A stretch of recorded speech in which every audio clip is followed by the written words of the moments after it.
This is Vinny Appice, not a peachy, not a peachy, Apache, a PC. And you're watching Burnt Offerings. I'm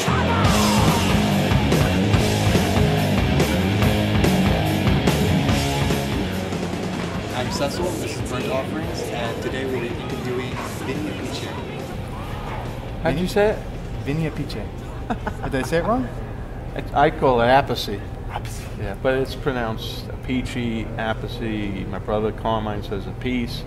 My other brother says Peachy. So I'm confused. I say Appice. I was going with the Italian background there. Yeah, that's Italian. Yeah, that's cool. But anyways, thank you very much for the interview. Oh, pleasure. I guess first things first, a little basic preliminary questions. How familiar are you with Montreal? You know what? I've been here a million times and I've hardly seen anything. Not much of a tourist?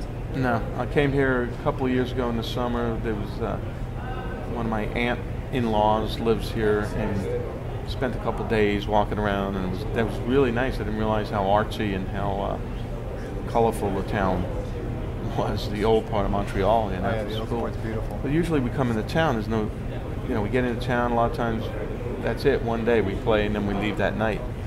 So you never get to see very much, But I'm sure you get to see a fair bit of how busy Montreal can be. Oh, yeah. Just today alone, there's people everywhere on the streets. I know. Last night we were riding around, going to the radio station, and it's great to see people all walking, and I'm from LA, nobody walks, See people on the street and going into clubs and stuff. It's pretty cool.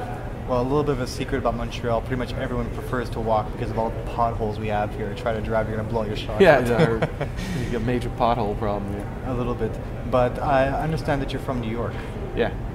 I'm a little bit familiar with the timeline, but how long were you there for? I lived there from when I grew up till I was, I don't know, I think I left in '77 and moved out to California. I actually was on tour with Rick Derringer. I was playing Rick Derringer, and we played in LA. And I got there and I went, wow, this is nice. Palm trees and the weather's nice, and it seemed like it was easier to do, especially for a band, to rehearse and travel. And some is in Brooklyn, New York, and we'd always rehearse in Manhattan, and pain in the ass getting to Manhattan and parking, and for a new band starting out. So eventually, when the time was right, I decided to move to California. And would you say the move to California enhanced your career in the music industry? Well, that's how I met a lot of people, and the Sabbath thing happened there, and even got an offer to play with Ozzy right before the Sabbath thing, when Ozzy was putting Blizzard of Oz together. There were a lot of people there, a lot of connections. Most of the music business, especially in the '80s, was in Los Angeles. Wasn't that much happening in New York. Okay, so you touched on a subject I did want to get into very much. You said when you joined Sabbath, so on and so forth. But before that, I understand you've been playing drums for a very long time. Mm-hmm. You and your brother. Now, how did that start? Was it kind of like looking up to Big Brother sort of thing, or was it something else? Well, Carmine's 11 years older than I am, so he had the band rehearsing in the house. And I was a little kid, like 8, 9 years old. And the band would be there with all the equipment, and I would go, wow, look at all the equipment. And then they'd play, and it was like, very like inspiring. Like, wow, this is influential. I want to do this, Then Carmine joined the Vanilla Fudge later on. They were successful playing big shows, an album, and my parents were very supportive of Carmine and used to go see him play all the time, take me along, and I'm a little kid looking at my brother up on stage going, wow, I want to do that, and people screaming and, doing a drum solo, and like, wow, this is cool. So it was very influential, like I thought right then and there, that's what I want to do. So from the go, you said you want to be a drummer. Yeah. Have you played anything else? No. Play pool. But I also noticed that your brother's stylistically a bit different. I think he's a bit more jazz influenced. Who, him? Yeah, your brother. Yeah, Carmine's more, like in drum terms, he's more a Gene Krupa-ish. Okay. More of the feel and the open toms and the showmanship. And I'm more Buddy Rich, fast. I like to stay low. I don't do the showmanship stuff. And then as far as the rock end of it, he's more groove oriented. I hit harder. I'm more, heavy drummer than he is. But then there's a lot of things we do that are similar too, similar fills and similar approaches. So, but it's good because we're similar, but yet we're different, So where did that come from exactly? If you were inspired by your big brother and want to follow more the same direction, how did it happen that you became the more aggressive side of it? Because I listened to different people than he did when he grew up. When I grew up, there's Mitch Mitchell with Jimi Hendrix album came out, and then Sabbath stuff came out, Zeppelin, And then I liked heavy music. I even used to put the turntable on 16 and listen to songs like really heavy, which is now 5-string guitars and 2 people tuning down. So I was ahead of my time. So I just enjoyed, the heaviness of music and the drums. And then you started up your earlier band, Axis. Yeah, came out of actually Axis was together in 76, early 76 or 75, and it was just a band. I met somebody who said, this band Axis needs a drummer. They want you to come down, so they flew me down. It was a cool band. Danny Johnson on guitar, plays with Steppenwolf now for years, and Jay Davis on bass. So then I got a call from Rick Derringer.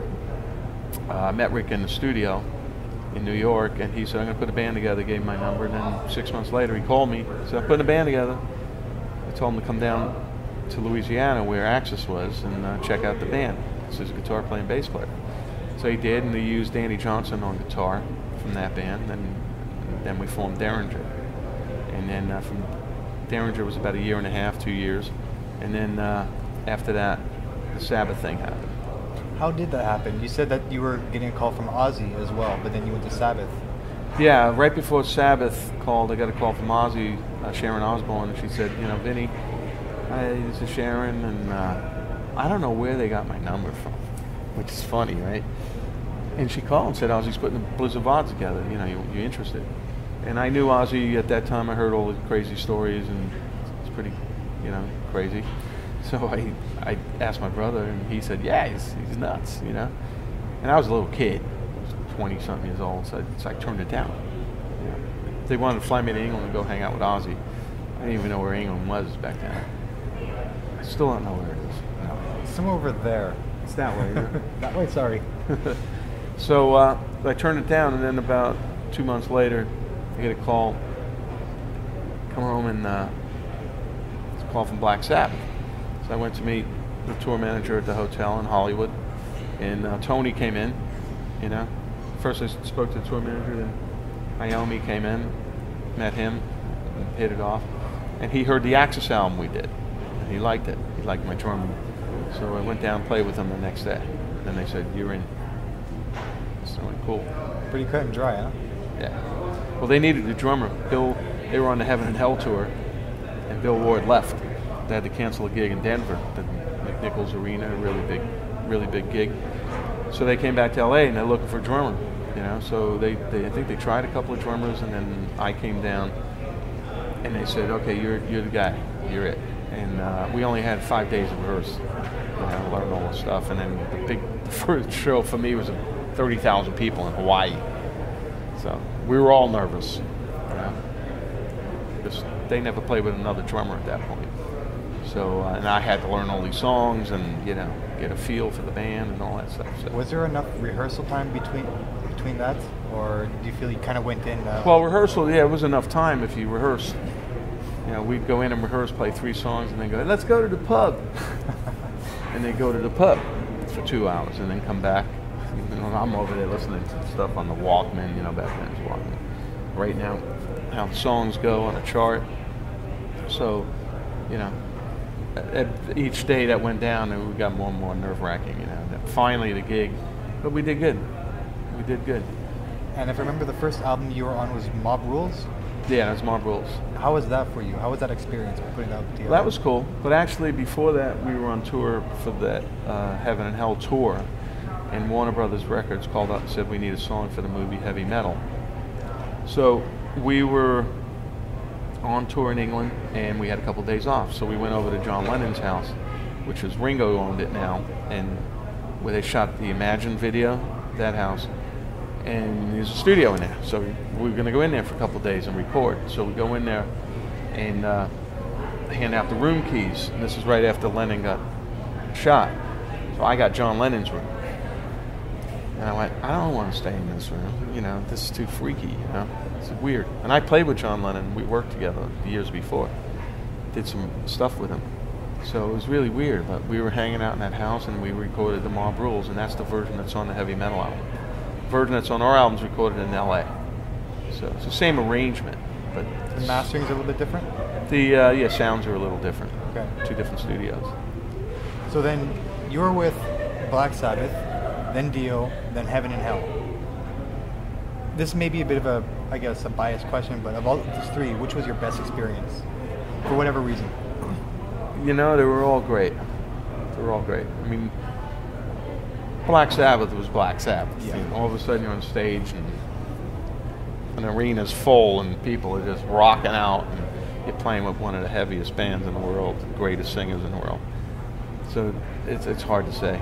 And then the Dio thing, you know, Ronnie and I left and formed Dio.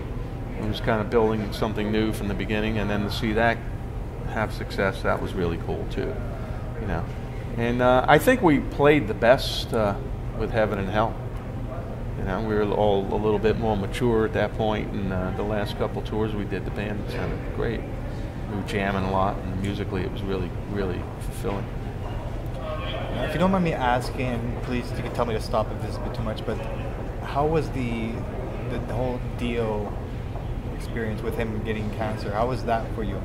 Yeah, so the last tour was, I had to get shoulder surgery from playing the drums. I had these drums up in the air and I had to hit them backwards and forward, and it just killed my shoulder.